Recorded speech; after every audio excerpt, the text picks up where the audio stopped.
Bonjour à tous. Pour compléter l'histoire du F-84 Thunderjet, nous continuerons avec le F-84F et le RF-84F.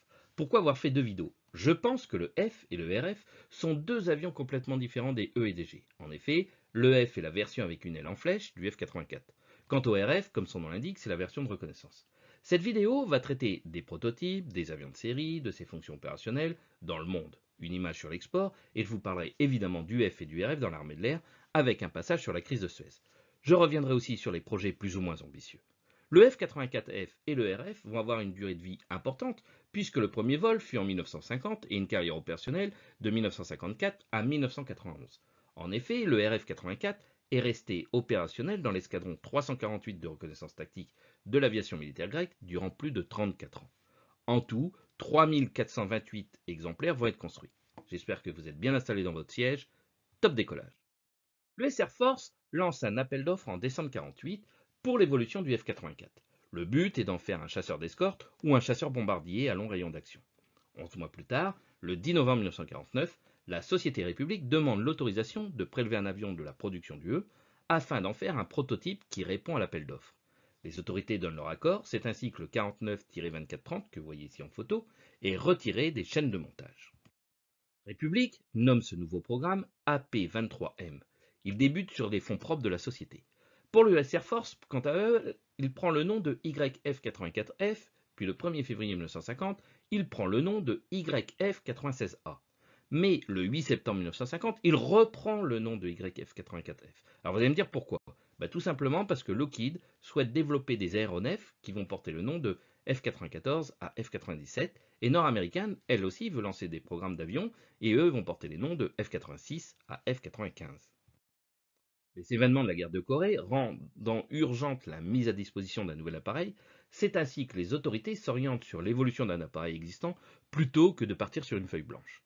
Pour la société République, ils pensent utiliser plus de la moitié des outils de production des Thunderjet, mais dans la réalité, ce n'est que 15% qui va être réutilisé.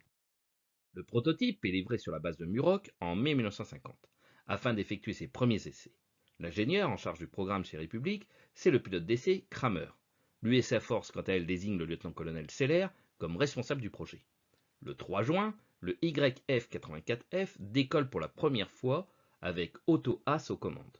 La première phase de test se poursuit jusqu'au mois de juillet avec le pilote d'essai de la firme, Karl Billinger, et Russell Ross, que vous voyez à droite de la diapositive. La deuxième phase, destinée à l'approbation du prototype, est assurée par les pilotes d'essai de l'US Air Force, dont le célèbre Charles Chuck Yeager qu'on ne présente plus. En novembre 1950, la deuxième phase est terminée. Globalement, les caractéristiques du vol donnent satisfaction, ou presque. En effet, le souci est le manque de puissance du J-35 dû au poids et à la configuration des ailes de l'avion. L'Air Material Command passe un contrat pour la mise en chantier de deux prototypes supplémentaires de l'YF-84F. Il faut en effet répondre à la problématique de la sous-motorisation. Les deux vont être équipés d'un réacteur Curtiss White J65W7, produit par la firme américaine sous couvert d'une licence accordée par la firme britannique Armstrong Siddeley pour son réacteur Saphir, développant une poussée de 3266 kg. Cette installation oblige à agrandir le diamètre du fuselage. Deux prototypes, deux avions différents. L'un conserve l'entrée d'air axiale du Thunderjet et l'autre adopte une entrée d'air sur l'emplanture des ailes. Le programme du F-84F Thunderstrike est ensuite retardé d'environ 2 ans, avec pour cause principale le manque de presse hydraulique capable de fabriquer les nouvelles ailes, puis, suite à des problèmes de mise au point du réacteur, commandes de vol inadaptées aux grandes vitesses et diverses défaillances des systèmes ou de la cellule de l'appareil, etc. Les problèmes ne manquent pas. Il faut attendre mi-1954 pour que tous ces défauts soient corrigés, à l'exception du réacteur qui reste le point noir du Thunderstrike. Il y a plusieurs interdictions de vol temporaires et provoque la perte de nombreux appareils. Alors que le F-84F devait initialement avoir plus de 50% des composants et outils communs avec le Thunderjet, comme je vous disais tout à l'heure, à aile droite, le Thunderjet, le taux réel est de 15%. Des tests menés en 1954 montrent cependant que le F-84F est nettement supérieur au F-84G, bien que relativement difficile à piloter, il s'avère très robuste. Là encore, la majeure partie des Thunderstrike produits sont distribués aux armées de l'air de l'OTAN. Le 22 mars 1951, le premier contrat d'avion de série est signé, il stipule la livraison de 274 avions. Le 9 avril, le contrat est revu à la hausse, plus 206 exemplaires, puis un autre avenant de 28 avions. Les usines République tournent à plein régime. Les F-84F côtoient les F-84G dans la chaîne de production. Le travail est tellement intense que République n'est pas en mesure de tenir les cadences. C'est ainsi que les autorités US envisagent une seconde source de production. C'est General Motors qui s'y colle. Buick Engine Division, quant à lui, est chargé de fabriquer les réacteurs, les J-65. L'Air Materiel Command concrétise ce choix au nouveau fournisseur par la commande de 237 avions.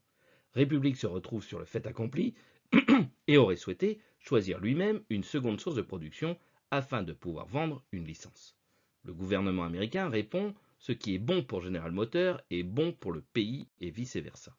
République fabrique malgré tout 903 avions. Autre problème, les USA vont connaître une pénurie d'aluminium.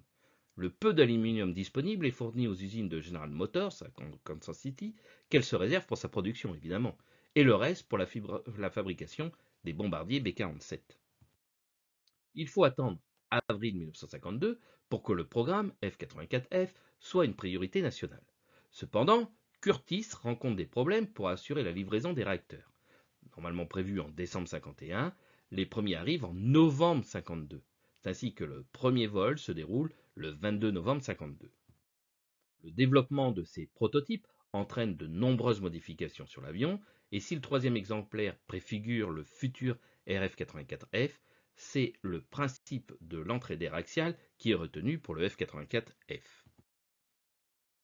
En détail, la vue éclatée du F-84 et l'entrée d'air, comme vous pouvez le voir, a été modifiée et devient ovale. Comme pour le F-84G, on peut constater que le réacteur est facile d'accès. Les aérofreins prennent place derrière les ailes, le fuselage est modifié et la verrière est intégrée. C'est une configuration de verrière qui sera reprise par Dassault pour son Super Mister B2. Bientôt, vous aurez une vidéo sur le Super Mister B2. Deux dérives, une dérive courte et une grande dérive.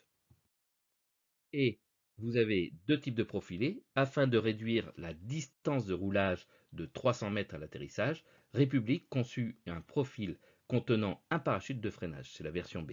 On peut donc voir des photos du même avion avec les deux versions de profilés.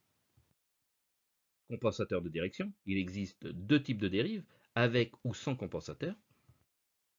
En ce qui concerne l'armement, l'armement se compose essentiellement de mitrailleuses, 6 Browning M3 calibre 50, donc si vous préférez 12,7 mm, et des roquettes. Mais pas que. Il y a aussi des bombes, des réservoirs de différentes tailles. Comme je l'ai évoqué plus haut, les problèmes de livraison des réacteurs provoquent un embouteillage. Les parkings de l'usine République comptent 400 avions en attente de réacteurs. En janvier 1955, il y a encore 200 avions sur le parking qui attendent. Les premiers exemplaires sont équipés du J-65W1. L'US Air Force n'est pas satisfaite des performances du F-84F. Ils sont donc versés à la garde nationale. Je vous rappelle que la garde nationale, c'est la réserve, c'est-à-dire des militaires à temps partiel, c'est-à-dire qu'ils ont un travail à côté si vous préférez. Les suivants sont motorisés avec un J-65W1A, qui ne vont toujours pas donner satisfaction à l'US Air Force. 21 sont envoyés en Allemagne dans le cadre de la dotation de la MDAP. La troisième série est équipée du J-65W3, puis du J-65W7 de 3540 kg de poussée. Les structures des premières séries, équipées du réacteur W1, W1A et W3, ne peuvent supporter l'installation du W7. Ils sont donc retirés du service en 1957. 1953, République reçoit un dernier contrat de 699 avions, mais de nombreux cas de feu moteur sont constatés en 1954. C'est ainsi que l'US Air Force cloue au sol l'ensemble de la flotte et la stoppe la réception jusqu'à la résolution du problème. Le problème est lié à un défaut de compresseur et en février 1955, les livraisons reprennent puisqu'une solution est apportée. En février 1955, General Motors cesse la fabrication du F-84F. Il faut attendre février 1957 pour voir les derniers F-84F sortir des chaînes de montage chez République. En août 1957, les 49 derniers exemplaires sont livrés à l'US Air Force. sur les 2348 avions construits, on compte 237 par General Motors et 2111 par Republic. 852 exemplaires sont cédés dans le cadre du MDAP aux forces alliées. L'Allemagne est le pays qui va recevoir le plus de F-84F puisqu'elle va aligner 450 appareils.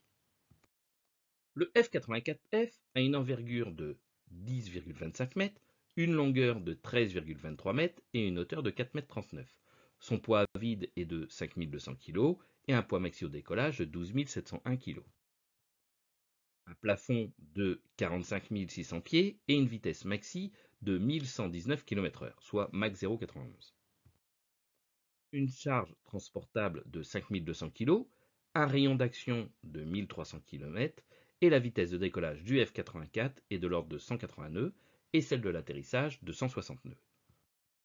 Mais malgré cela, de nombreuses différences avec le Tundenjet, le F-84F souffrait des défauts comparables. Un violent cabrage en situation de décrochage pouvant entraîner une rupture des ailes et une vrille qui était quasiment irrécupérable sur cet avion. Un autre problème constaté sur le F-84F est la trop forte poussée donnée par le réacteur à bas régime, entraînant une vitesse élevée et des difficultés de manœuvre au roulage, contraignant le pilote à user des freins. Cette manœuvre cause fréquemment un surchauffe de ce dernier qui devienne inopérant. Plus tard, un parachute de freinage est incorporé à l'avion afin de pouvoir pallier aux freins. Ce défaut entraîne aussi une vitesse d'atterrissage élevée, poussant le pilote à sauter sur les freins dès le toucher du train, causant aussi de fréquentes ruptures. La forte pression des pneus provoque une tendance à l'aquaplaning en cas de piste mouillée. Pour faire face aux problèmes de vitesse élevée à l'atterrissage, des essais de mise en place d'un système d'inversion de poussée du réacteur sont testés durant les années 50. Ce système n'est pas retenu. On s'oriente sur la mise en place d'un parachute frein logé sous l'arrière de l'avion. Ces essais se déroulent sur la base aérienne de Wright-Patterson. Ici, vous voyez le dispositif du parachute de frein du F-84F. Le F-84F est, lui aussi, pourvu de la capacité nucléaire tactique avec l'emport d'une bombe Mark 7. Cette bombe est la première bombe atomique tactique fabriquée par les États-Unis, surnommée Thor. 1700 exemplaires sont fabriqués et mis en service de 1952 à 1968. Comme son grand frère, le F-84F a besoin d'une grande piste pour décoller. C'est ainsi qu'on lui attribue une assistance au décollage, c'est-à-dire des fusées Jato. L'ensemble est monté sur un bâti largable comportant 4 fusées. Afin de ne pas endommager le fuselage, les pilotes larguent le dispositif lorsqu'ils ont atteint une vitesse entre 200 et 250 nœuds. Ensemble, ici de 4 fusées Jato sur le F-84F néerlandais. Décollage avec les fusées Jato, donc je rappelle pour les nouveaux, car je l'ai évoqué dans ma vidéo précédente sur le F-84 Thunderjet, que cette méthode de décollage assisté des avions comportant l'emploi des fusées à poudre. C'est ce qu'on appelle les fusées Jato, Jet Assistant Takeoff. Et ça a pour vocation de diminuer le roulement au sol. Vers la fin des années 50, des essais sont effectués afin d'étudier la possibilité de réaliser des ravitaillements en vol à partir d'un F-84F. Pour cela, un dispositif de bras extensible prolongé par un tuyau et un panier est installé sous un réservoir ventral du F-84F ravitailleur et une perche compatible avec le panier installé sur l'aile du ravitaillé. Un avion est modifié pour effectuer ces tests, mais le projet n'est pas retenu par l'US Air Force. Ici sur cette photo, où un F-84 ravitaille un F-101 Voodoo. Its American designers call it the world's fastest and highest filling station, this new jet tanker plane. Of course, aerial refueling was pioneered by Sir Alan Cobham and the RAF. Until now, it has had to be done at low altitude, at the speed of the big tankers. But by converting a fast jet plane into a tanker, you can refuel thirsty fighters at their usual operational height and increase their range by 70%. Of course, it's a touchy job holding station at speed. The jet tanker can quickly become a fighter as its pressurized fuel feed retracts in a matter of seconds.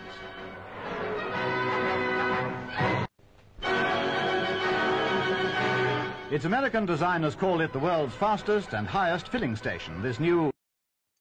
Le 9 mars 1955, un F-84F avec à son bord le lieutenant-colonel Robert Escort, commandant du 405e Fighter Bomber Squadron, basé à Langland Air Force Base, bat le record d'un vol transcontinental. C'est ce que nous allons voir ici.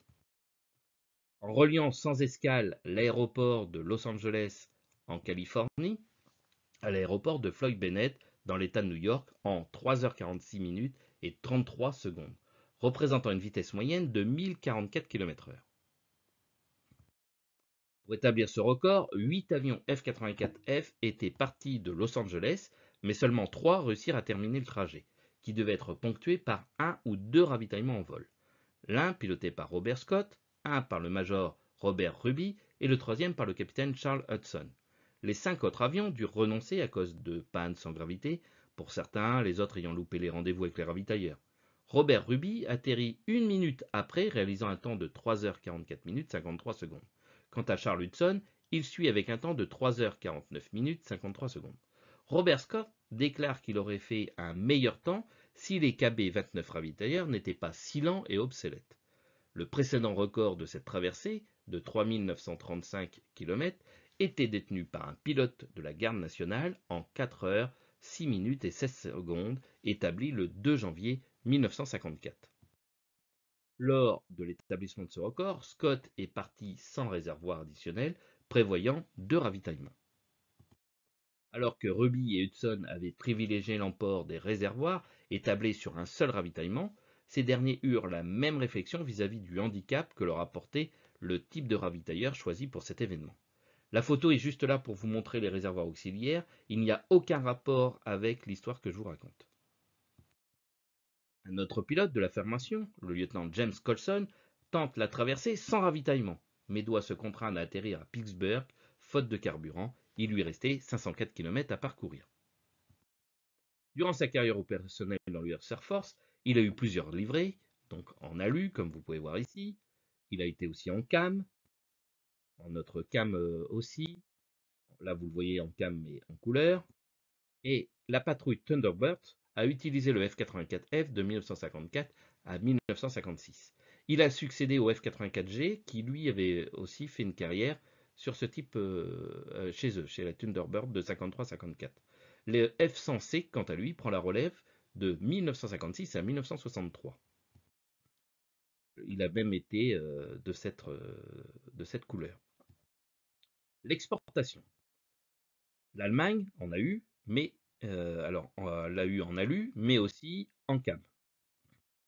La Belgique, la Grèce, l'Italie, les Pays-Bas, la Turquie, la France reçoit des F-84F à partir de 1955 pour remplacer les ouragans et les F-84E et G vieillissants. Les F-84F sont répartis dans plusieurs escadres de chasse et d'interception basés en France métropolitaine et en RFA, donc l'Allemagne de l'Ouest. Ils équipent 5 escadres de chasse et sont utilisés par l'armée de l'air jusqu'en 1965. Ici, vous voyez les unités, donc la première escadre de chasse, la troisième escadre, la quatrième, la neuvième et la 11e. La première escadre est basée à Saint-Dizier et dedans il y a le 1-1 Corse, le 1 Morvan et le 3 Argonne. Ensuite, la troisième escadre basée à Reims avec le 1-3 Navarre, le 2-3 Champagne et le 3-3 Ardennes. La quatrième escadre basée à Brennkarten, puis Luxeuil, où elle avait le 1-4 Dauphiné, mais aussi le 2-4 Lafayette. La 9e escadre, basée à Metz, a le 1-9 Limousin et le 2-9 Auvergne. La 11e escadre, basée à Luxeuil, avec le 1-11 Roussillon, le 2-11 Vosges et le 3-11 Jura. Le RF-84 Thunderflash maintenant. Le développement du RF-84 s'effectue à partir du second prototype du F-84, qui a été conçu avec une entrée d'air située à l'emplanture des ailes. Cette configuration laisse un espace libre conséquent dans le nez de l'avion, lui permettant d'emporter une charge d'équipement importante. Le 12 juin 1951, l'US Air Force passe une commande de 3 prototypes, RF-84F, mais finalement un seul exemplaire de construit. Les mitrailleuses de nez sont complètement supprimées, qui ne conservent que 2 mitrailleuses M3 de 12,7 au-dessus de chacune des entrées d'air afin de laisser l'espace à vent libre en totalité pour l'installation des systèmes photographiques. L'aménagement de la pointe avant est prévu pour l'emport de 15 caméras, d'un système de périscope afin que le pilote puisse bénéficier d'une vue correcte sur la cible, d'un enregistreur vocal lui permettant de commenter les prises de vue en mission, ainsi qu'un système de contrôle automatique des objectifs des caméras en fonction de la lumière, de la vitesse et de l'altitude. Le YRF-84 effectue son premier vol en février 1952 aux mains de Carl Bellinger. Les vols d'essai sont sans grande surprise. L'avion se monte légèrement plus lent que le F-84F, mais par contre son plafond est plus haut, 45 600 pieds contre 44 300 pour le F-84F. Cet avion est confié à la NACA pour des tests. Durant l'année fiscale 1951, 3 contrats sont passés par l'US Air Force, le premier portant sur 130 appareils, le suivant pour 48 et enfin un de 63 exemplaires. Le premier vol d'un avion opérationnel a eu lieu le 9 septembre 1953 et la dernière phase de test avant l'acceptation de l'avion par l'US Air Force ne débute qu'en 1954. Entre-temps, le premier contrat de 1951 sont complétés en 1952 par une commande de 247 avions et une de 50 supplémentaires, puis en 1953, une commande de 177 exemplaires, ce qui porte à 715 le nombre de RF-84F produits. Une dernière commande, émise en 1957, est destinée à l'Allemagne concernant 165 avions supplémentaires, est annulée. Les derniers RF-84F produits sortent des usines de République en décembre 1957 et le dernier lot est attribué à la Luftwaffe dans le cadre du MDAP. Dans le cadre de ce pacte, c'est quasiment la moitié des RF-84F produits qui sont distribués aux alliés des États-Unis. Le RF-84F est motorisé par le même réacteur J-65 que le F-84F et sa production connaît les mêmes problèmes. En avril 1954, seuls 24 Thunder Flash ont pu être livrés à l'US Air Force. Le RF-84F marque une avancée dans la polyvalence des avions à réaction avec ses concurrents, le RF-80A que vous voyez à gauche de cette diapositive et le RF-86A que vous voyez à droite de cette diapositive. Le RF-84F est pourvu d'éjecteurs de fusée éclairante sous les ailes, lui permettant d'effectuer ses missions de nuit ou par mauvais temps, faisant de lui le premier avion de reconnaissance tout temps de l'US Air Force. En détail, vous le voyez ici en 3 vues, le RF-84 dispose de toute une batterie de caméras adaptables selon la mission. L'implantation des caméras avec les positions du périscope qui est entouré en rouge.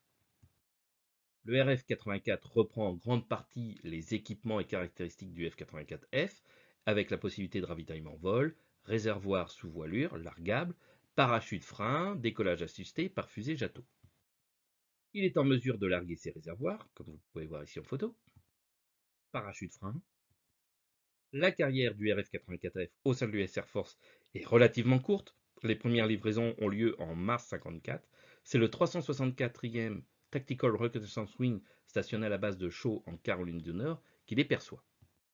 Il est progressivement remplacé par le RF-101 Voodoo, que vous voyez ici en photo, entre la fin des années 50 et le début des années 60.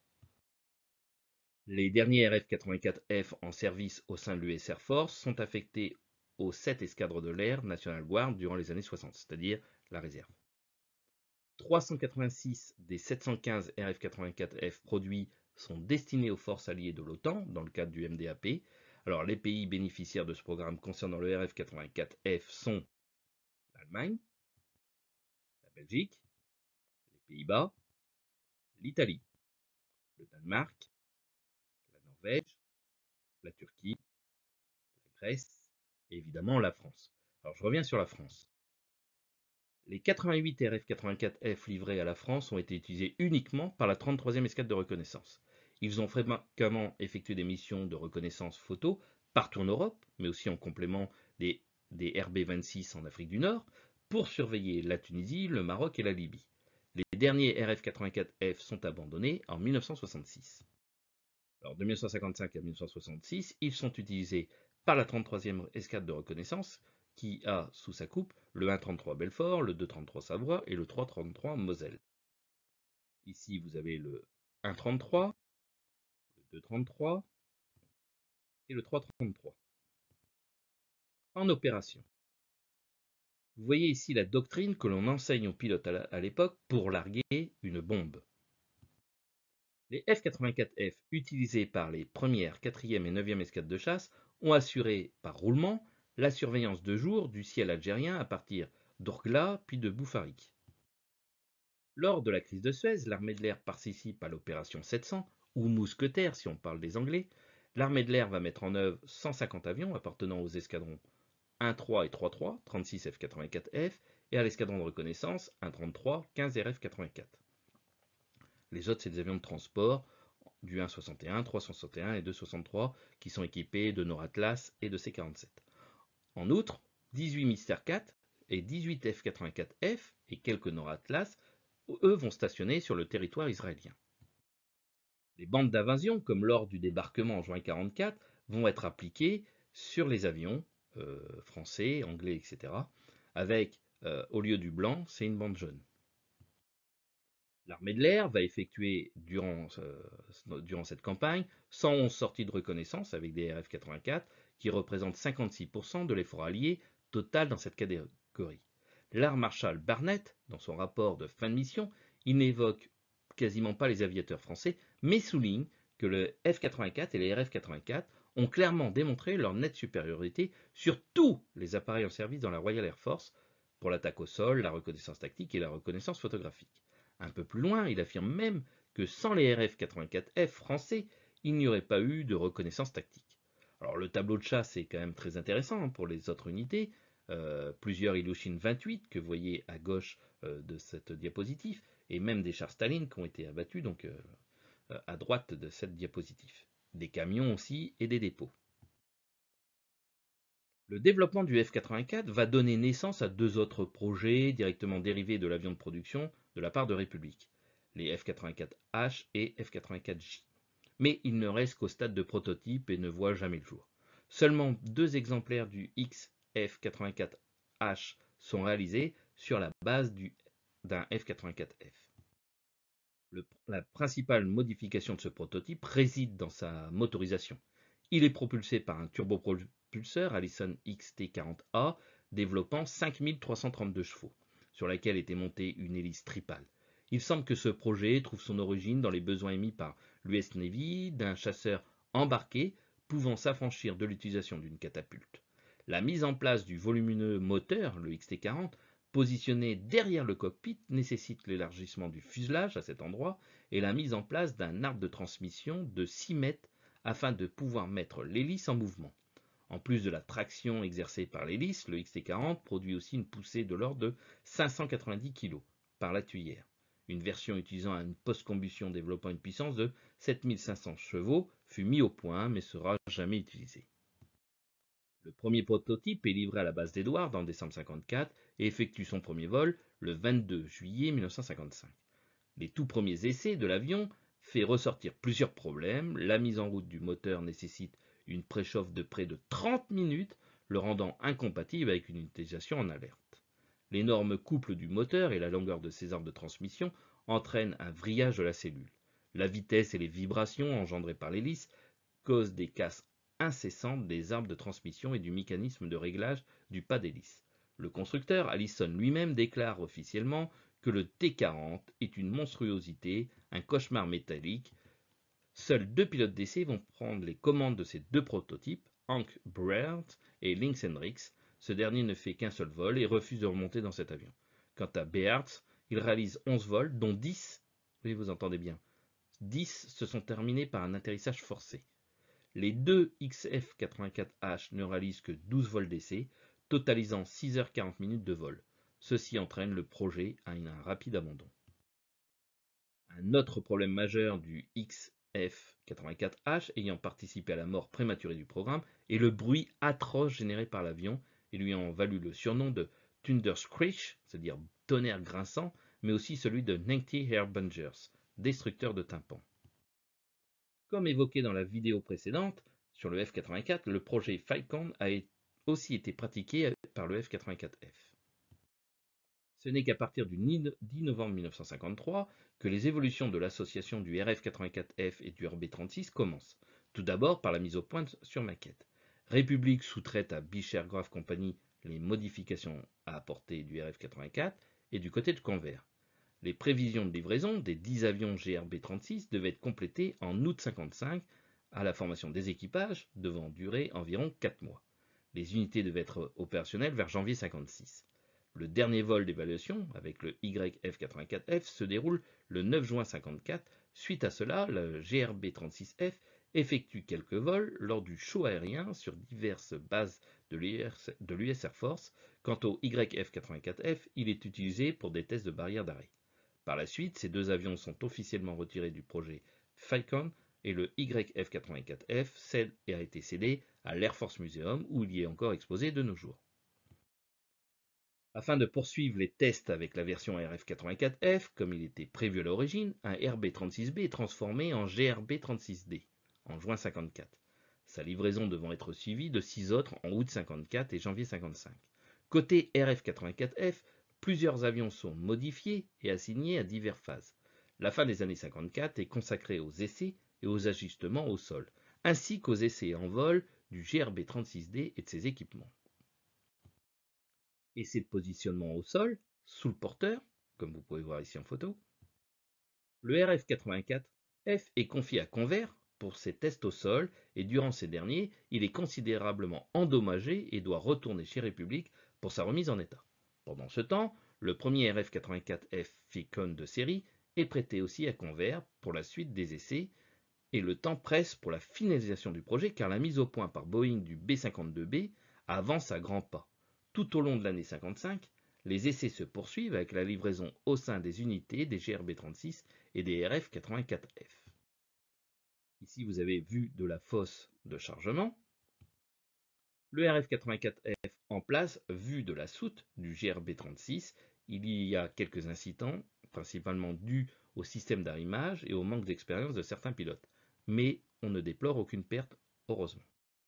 Ainsi, lors d'un vol d'essai, le trapèze du porteur est abaissé après le décollage afin de pouvoir rentrer son train d'atterrissage. Des fortes turbulences même, endommagent le système d'arrimage et rendent impossible tout largage en vol. Le GRB-36 est contraint de se poser sur la base d'Edwards, mais cette dernière n'est pas équipée pour effectuer le retrait du RF-84F de son logement. Pas de fosse sur cette base. Les mécaniciens ont donc l'idée de démonter la dérive du RF-84F, de la descendre par le biais du trapèze et de le poser sur un chariot tiré par un tracteur de piste. La globalité des essais du tandem, GRD-36 et le RF-84F, reste dans l'ensemble très peu concluant. L'utilisation hasardeuse du système d'arrimage rend son utilisation opérationnelle très peu fiable à partir du début 56, le programme s'éteint progressivement. De plus, le perfectionnement et la généralisation des méthodes de ravitaillement en vol, la mise en service du B-52, l'apparition des premiers essais du Lockheed U-2 terminent de convaincre les hauts responsables de l'inutilité du projet Falcon. L'ensemble des appareils sont soit reconditionnés pour des missions conventionnelles, soit réformés, soit mis à disposition de divers musées, à l'exception de certains qui sont directement transférés sur la base de Davis Mountain en fin de stockage en conditions. Malgré l'échec et l'arrêt du projet Tiptoe, l'US Air Force n'avait jamais cessé ses études sur le principe du réservoir additionnel, en bout d'aile imaginé par Richard Vogt, et de nombreuses ébauches ont été développées dans ce domaine. Différentes configurations, bon nombre d'études sur le profil approprié des ailes, des études sur les aéronefs aptes à être utilisées. De nombreux essais en soufflerie sur des maquettes ou un 25e sont réalisés dans le tunnel aérodynamique de la NACA sur la base de Langley. Dans ce cadre, plusieurs essais en vol sont effectués avec un Beechcraft XL-23C, c'est la version militaire du Bonanza, auquel étaient couplés deux réservoirs de bout d'aile de F-84 considérablement modifiés. Néanmoins, l'option de coupler plusieurs avions par leurs ailes n'était pas complètement tombée aux oubliettes, et les études reprendront sous le nom de projet TomTom. Le principal argument avancé sur le développement du projet TomTom est que, contrairement au projet Falcon, le fait de coupler les avions par les ailes laissait totalement libre la soute à bombe du porteur, lui permettant d'assurer une mission de bombardement en parallèle. Les études reprennent sur la base d'un RB-36 avec deux RF-84 couplés en bout d'aile. Un autre atout était que le fait d'avoir deux avions couplés permettait au premier d'effectuer sa mission de reconnaissance, pendant que le second assurait la protection rapprochée du bombardier. Le démarrage du projet TomTom est officialisé le 27 août 1953 par l'US Air Force. Le GRB-36F qui a servi au projet Falcon est affecté au projet en juin 1954, la reconversion en version opérationnelle de cet avion ayant été jugée économiquement excessif. Les équipes de Convair sont à l'époque mobilisées dans le développement du F-106 Delta Dart et du B-58 Ulster. Elles sous-traitent les études de modification à Thibault Aircraft Company, mais assure la fabrication et le montage du dispositif de couplage sur les avions. Quant au RF-84, 2 appareils seront livrés en juillet et août 54.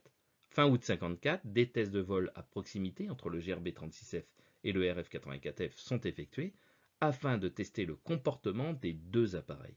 Ces évaluations jugeront faisable le couplage du GRB-36F et du RF-84F. Un grand nombre de mesures sont effectuées par la NACA dans le tunnel de la base de Langley sur des maquettes au 1/25e, simulant différentes vitesses, attitudes, afin d'étudier le comportement de l'ensemble.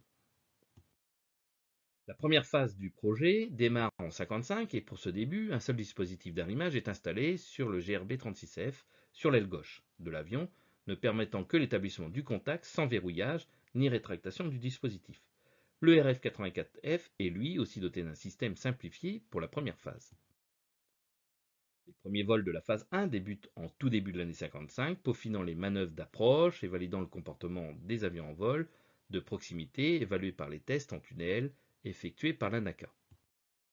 Le 17 août 1955, des fonds complémentaires sont alloués au projet. Les premiers vols tests avec des appareils équipés du système complet de couplage se déroulent les 21 et 22 mars 56 afin d'évaluer l'influence du dispositif sur leur comportement. Le premier couplage complet est réalisé le 24 avril 56 par moins de 11 vols sont effectués entre le 24 avril et le 8 juin. Lors du premier vol, le JRF-84F reste couplé au JRB-36F durant 23 minutes et 45 minutes lors du second vol. Lors de ces tests, le couplage le plus long est de 1h30 et lors des vols tests d'endurance, le moteur du F-84F est coupé. Le programme de test s'achève et le 31 août 56 après 17 vols. Le 26 septembre 1956, un autre vol est programmé, mais les 2 pilotes du F-84, Beryl Erickson et Raymond Fitzgerald, ont le pressentiment que ce sera probablement le dernier. Le Pentagone commence à fortement s'opposer à la poursuite du projet, devant l'avancée du développement des avions de dernière génération, et principalement du côté des bombardiers lourds, guerre froide et armement nucléaire oblige. Lors de ce vol, au moment du couplage, Erickson manœuvre violemment le gouvernail, entraînant un fort roulis de son avion, allant jusqu'au point de rupture du système de couplage. Une partie du mécanisme du JRB-36F reste accrochée au F-84F. Malgré cela, les 2 avions peuvent rentrer à la base sans autre incident. Le système de couplage ayant absorbé la majorité des déformations, les dégâts sur les avions eux-mêmes seront très limités, ce qui change de la dernière fois, je ne sais pas si vous vous rappelez, où l'équipage a été tué quand je parlais du F-84 E et G. Dès le lendemain, Convair recommande à l'US Air Force de stopper le projet TomTom, ce qui est officialisé le 20 novembre 1956, signant l'arrêt définitif de toute tentative de mise au point opérationnelle du principe de largage et de récupération d'avions par un bombardier en vol. Durant toute la durée du projet, Fitzgerald et Erickson ont réalisé une 50aine de couplages sur les 18 vols effectués. Alors, la bibliographie, il n'y a pas grand-chose en français, encore une fois, hormis le livre de Samuel Preta qui est sorti il n'y a pas très longtemps, et évidemment le fascicule de Claude Carry que j'utilise aussi là. Merci encore beaucoup Claude, parce que c'est vraiment un travail de qualité et c'est le seul en français. Alors, comme je l'ai déjà évoqué sur la vidéo précédente.